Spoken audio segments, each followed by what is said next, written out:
Hey everyone, welcome to This Explainer. Today we're diving into a genuinely wild piece of history, the ambitious, totally grueling, and ultimately doomed French invasion of Egypt.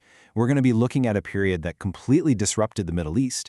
It was a massive colonial experiment that kicked off with these sky-high imperial dreams, but ended up as a pretty spectacular failure. Let's get into it. Here is how we're going to break this down today. First up, the invasion and the occupation of Malta.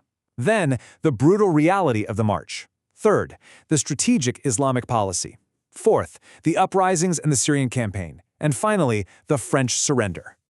All right, let's jump right into part one, the invasion and Malta occupation, or, as the French dreamed of it, a beautiful colony. So the mastermind pulling the strings here is, of course, Napoleon Bonaparte. Why Egypt, right? Well, France had recently lost some major colonies in the Americas and India after years of war, and Napoleon figured Egypt could be this incredibly wealthy replacement in the East. He thought it could be an unmatched commercial hub, and crucially, a way to cut off British trade routes to India, basically hitting two birds with one stone. And honestly, things started off almost too well. The massive French fleet rocked up to the strategic island of Malta on June 9th. They dropped troops the very next day, and by June 12th, the Knights of St. John had completely surrendered. It literally took Napoleon a matter of days to snatch a vital Mediterranean stronghold. But really, this just gave the French a super dangerous false sense of security. That brings us to Section 2, the reality of the march, where high expectations violently collided with a really brutal reality. See, these soldiers were sold a literal dream of a bountiful land overflowing with wealthy cities.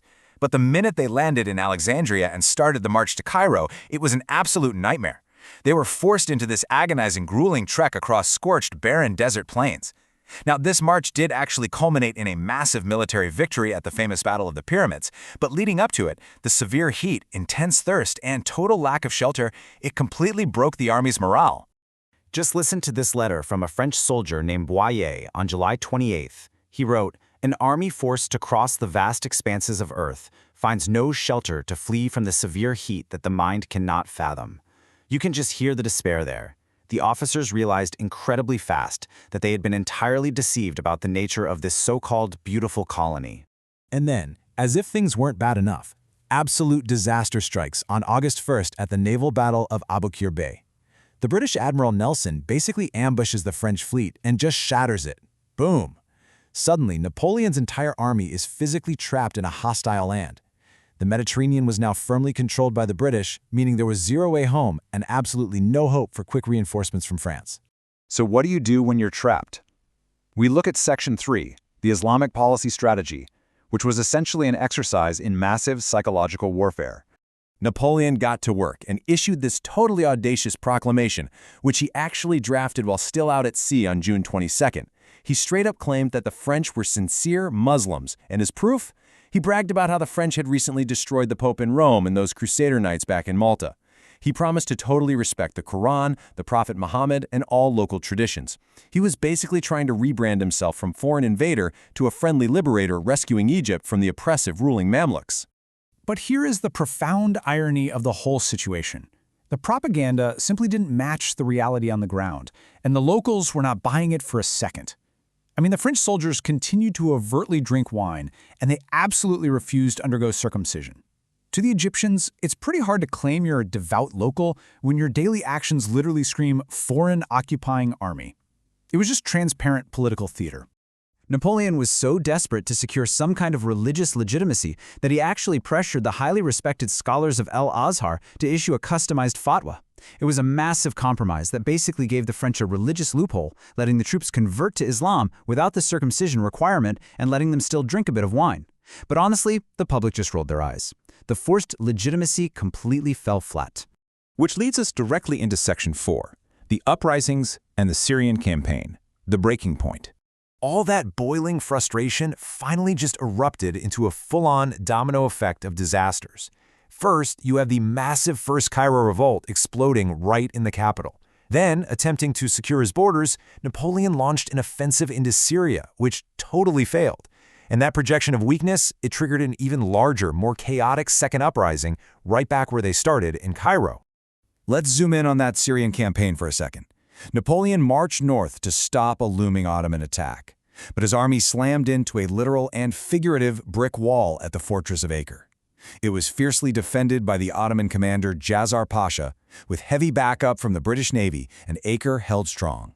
The French just couldn't break it. They had to make this bitter, humiliating retreat back to Egypt, completely destroying the myth that the French army was invincible. Once they got back and the revolts kicked off, the French totally dropped the Friendly Liberator Act. Their response was just brutal. We are talking about artillery bombardment of the sacred Al-Azhar Mosque and the Bulak neighborhood. They burned resisting villages to the ground across the Delta and Upper Egypt. They took prominent local leaders as hostages, and they slapped crushing financial penalties on the population. Obviously, this heavy-handed violence just cemented the locals' profound hatred for the occupiers. And that brings us to our final chapter, Section 5, the French surrender and the ultimate collapse of the colony.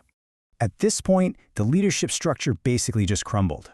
Now, Napoleon did manage to score a face-saving victory at the land battle of Abukir against the Ottomans, but he secretly knew the overall campaign was a total dead end. So in late 1799, he quietly snuck onto a ship and fled back to France to grab political power, completely abandoning his men. Command then fell to General Kleber, but he was assassinated in June 1800, so command defaults to General Menou, who inherits an isolated, plague-ridden, absolutely desperate army. Now, General Menou was a really fascinating guy. Unlike Kleber, he stubbornly refused to give up on the colonial dream. He went all in. He actually converted to Islam, changed his name to Abdullah, married a local Egyptian woman named Zubaida, and flat out refused to entertain any thoughts of evacuation. But sheer stubbornness doesn't win wars.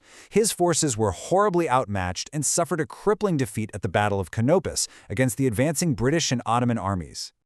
As those Allied armies closed in, the French command completely split on how to handle the end. General Belliard was trapped down in Cairo with a starving, disease-ravaged garrison, so he took the pragmatic route and surrendered the capital to save his troops. But General Menou, holed up in Alexandria, he was just hopelessly stubborn. He refused to hand over the port city until literally every last scrap of food and supplies was entirely exhausted. Finally, the breaking point came with the Evacuation Treaty signed in September 1801. It officially allowed the defeated, totally exhausted French troops to pack up their weapons and go home.